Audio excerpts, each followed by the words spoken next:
your attendance. I have apologies from Councillor Swiggs and Manji for absence during the meeting, and I'm going to say Councillor Chen and Councillor Kewen for lateness. Oh, he is here? Yeah. Okay, Councillor Kewen for lateness. Would someone like to move Tim Scandrett, seconded, and Galloway? I'll put that motion. All those in favour say aye. Those opposed say no. That's carried. I haven't received any declarations of interest. And if we could now move on to the hearing of verbal submissions for the draft annual plan. And I'd like to call the spokes representative, Dirk DeLu. Welcome. Welcome back. Page 12 for those who are following the agenda on the hub. Thank you for this opportunity to share the views of people who cycle. I am Dirk DeLu, submissions convener for Spokes Canterbury. For effective consultation, we need to agree that all community members' voices are important, that people are capable of listening to each other, weighing the facts, and changing their minds.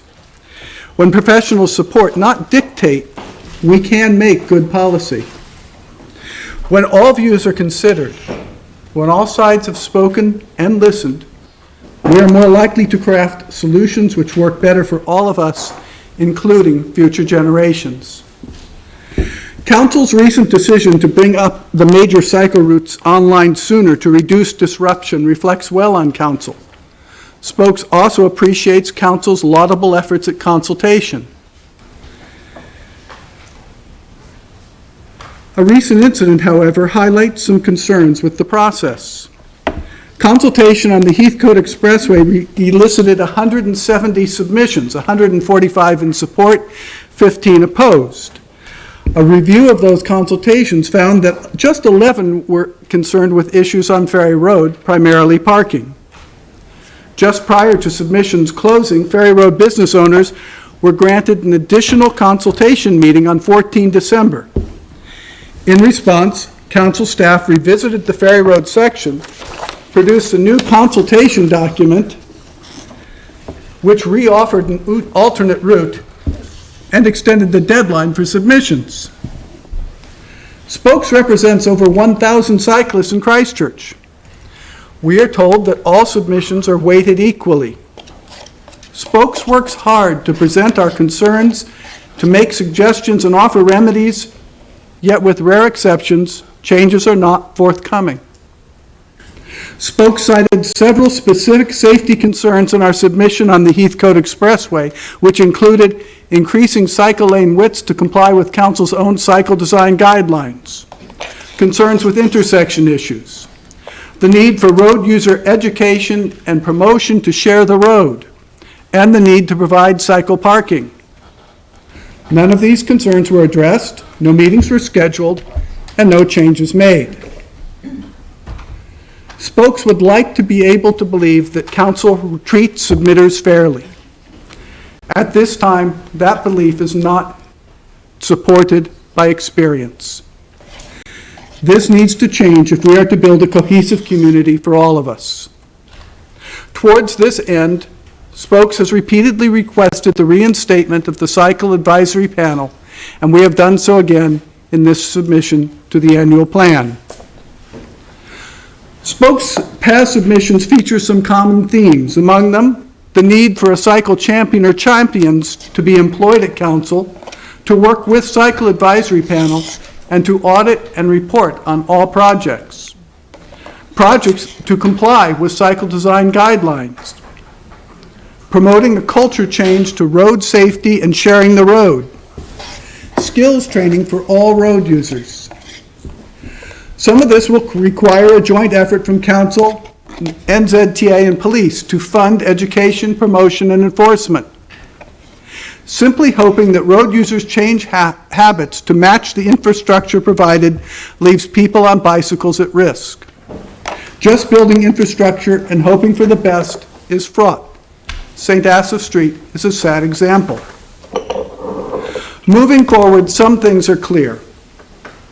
Population and traffic congestion are increasing in Christchurch, and Christchurch has neither the rating base nor physical space to accommodate a transport system predominantly catering to individual motorized transport. Cycling is experiencing a rapid resurgence. People are finding that they can save money, become healthier, and feel less stressed by choosing to ride so long as they have appropriate infrastructure. Safe cycling for the interested but concerned for all road users 8 to 80 years is reasonable and long overdue. The cycle design guidelines must be upgraded to standards and implemented. On-street parking is not the best use of council's roading assets. The primary use for roads is transport for all road users. Infrastructure for cycling and walking has been underfunded for decades. This is a fairness issue. With 7% of Christchurch commuters choosing to cycle at commute times and rapid uptake of the newly built cycle infrastructure, people have demonstrated the pent-up demand for cycling. Considering this and the historical underfunding for cycling, it is appropriate that 10% of the transport budget support cycling infrastructure. Too often, cycling infrastructure, even on major cycle routes, is inadequate due to underfunding.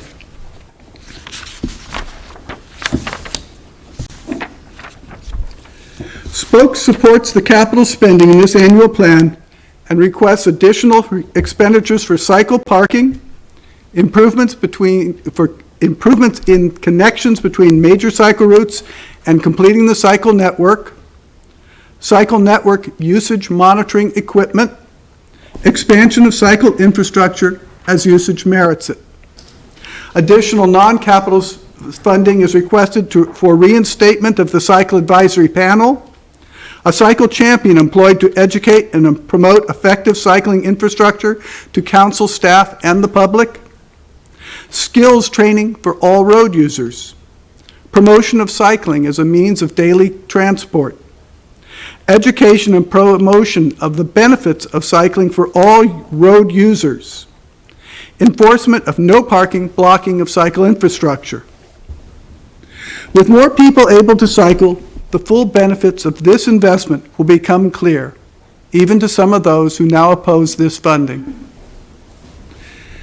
Our community will benefit when people are brought together to learn to understand the ramifications of transport projects, their impact on rates, to assess alternatives, and to jointly explore and develop solutions all of us can support.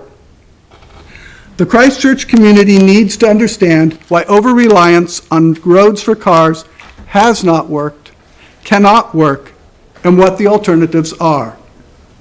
Without this, the divisions within our community may worsen, along with the congestion on our roads and the burden on ratepayers. Thank you. Thank you very much. There's time for questions. I'd like to ask one, and that is, when did we last have a cycle advisory panel? It was eliminated under Gary Moore, whatever year, I don't know. I don't want a reference to, because a mayor doesn't make a decision. What's the, when was it? It was back in 2009, was it, or 2008? Probably be before that, probably 2006-07. 2006-07, okay. I'm guessing. Yeah, no, that's fine. And how many people was it made up of? Presumably you were part of it, were you? I was not. Okay, so, but we could find out some details about it, that's fine. Phil and then Sarah.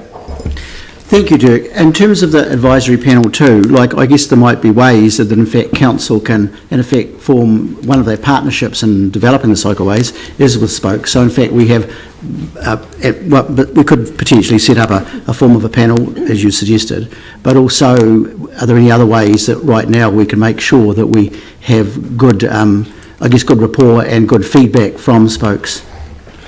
Well, I would say open up all the consultations. For instance, I heard on the 16th that there's apparently something going on with a review of the central downtown projects. I'm not even sure what. It was in testimony from the woman from the yoga club, Apollo Power Yoga, I think it was. Hearing about that and knowing that Spokes is not involved with that, not knowing who else is involved with it, it strikes me as, well, how open and transparent, how much daylight are we getting on this process? And I look back at it and I look at the disaster that is the Central City, Accessible City Transport chapter, and it's a disaster in large part because Jerry Brownlee refused to acknowledge any of the consultation documents that came his way that didn't support what he already wanted. If we're going to keep doing that, we're going to keep having conflict in our community. Whether it's a cycling advisory panel or other bodies, we need to bring all the voices together. And I want to stress that for the cycle advisory panel, it isn't just people who bicycle. No. It has to have business representation. It has to have everybody at the table. Yeah, yeah. And maybe if you think of the underlying principles of an accessible city, that actually would be a very sensible approach to take. Sarah? And so my question was actually along those lines. Has there been, I mean, I know that when the MCR, the 13 routes were initially proposed, Spokes was asked for some input generally about the network, if you like, prior to it sort of going out for consultation. Have there been any other consultations where you've been asked for any input beforehand, before it goes out for consultation? I'm sure there have been. And certainly we've provided what input we could. Yeah. And what I would like to see is that made again more Formalized. open, and that's where I think a public body of a panel or something Yeah. could make sure all the voices are heard. And it does seem to me that we do that, we do the business and then we do the cycling, but actually getting people in the room together to hear each other and understand each other rather than Exactly. coming through council all the time would be a really, really useful way to go. And it's good to hear that the cycling advisory panel would be made up of business people as well. I would hope so. Yeah. We've come to the end of our time, but I just would like, just given what you said, would you welcome, or would Spokes welcome a review of the rest of an Accessible City chapter and to have a conversation about all of the projects that are still yet to be started? I think that would be helpful for not just Spokes, but the entire community. Yeah, okay. Thank you very much. Very helpful. Thank you.